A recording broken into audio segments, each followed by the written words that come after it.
if you would like to move on to the governmental and non-governmental interventions into your particular health issue. And I've included non-governmental interventions as well, but you don't have to. You can just focus on UK government. I suppose it depends on your health issue. I was having a discussion with a student and they were telling me within the area of dementia, NGOs, non-governmental organizations were doing great work, often on par with what the government was doing. And the government often took the lead from these NGOs as well. So from that perspective, it will be good to mention governmental and non-governmental interventions, but your focus is the UK government primarily. And if you choose to include non-government, that's fine, but UK government is fine if you just want to focus on that. And as always, you provide a descriptive overview of what the government's currently doing.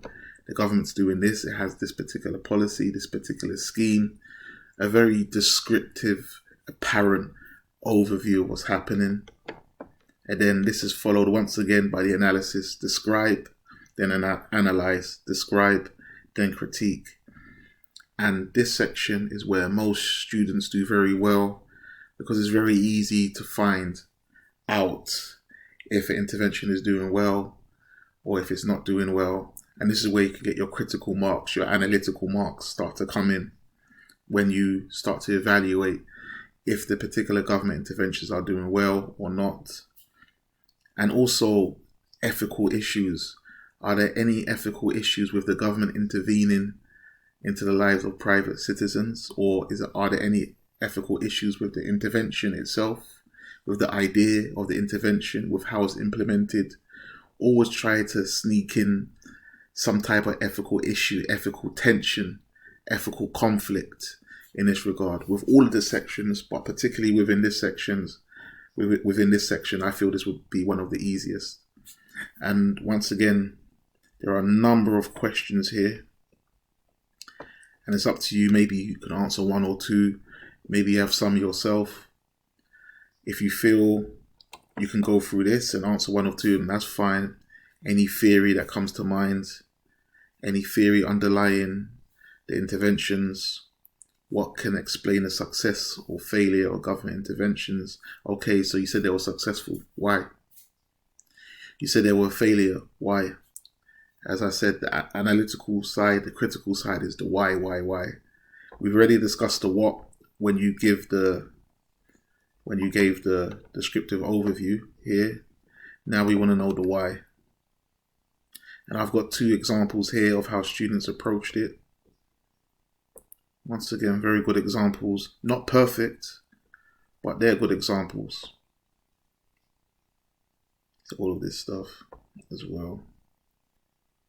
The student really gave an overview of what the government was doing, the plan for action 2008, and they stated the issues with it.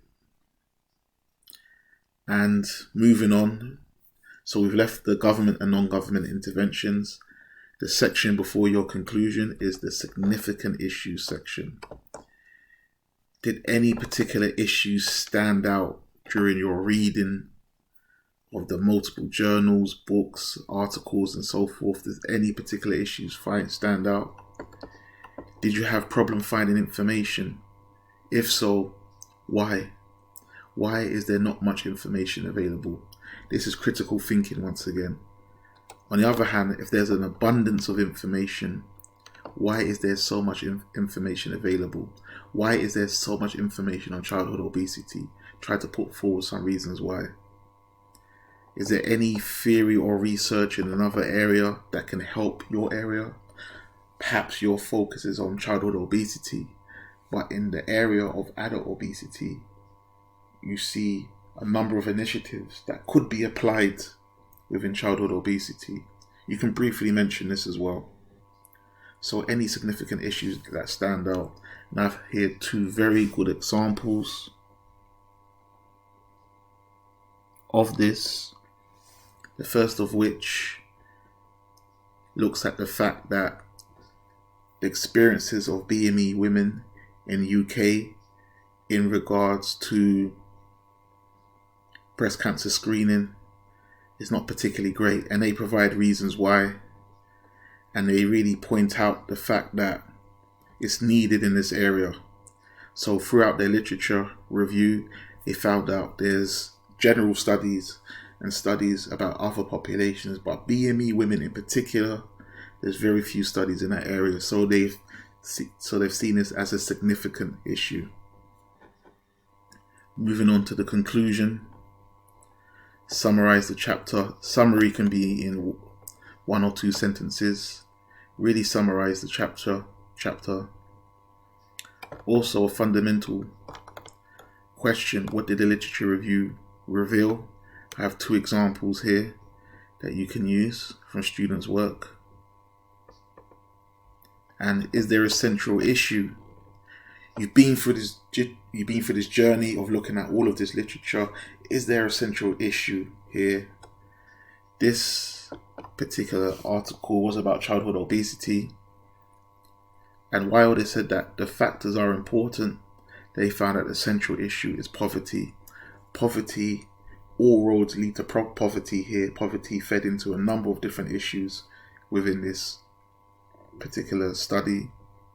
Another example, the central issue that kept arising throughout the 4 themes was that help-seeking behavior constitutes an essential life skill which is lacking among most young people. So they found with all these 4 themes that they discovered, the prevalence factors, implications, government interventions, it was the issue of this essential life skill. And the same with above, all the 4 themes that they went through, they found that poverty was the underlying factor with all of these 4 themes that affected all of these 4 themes.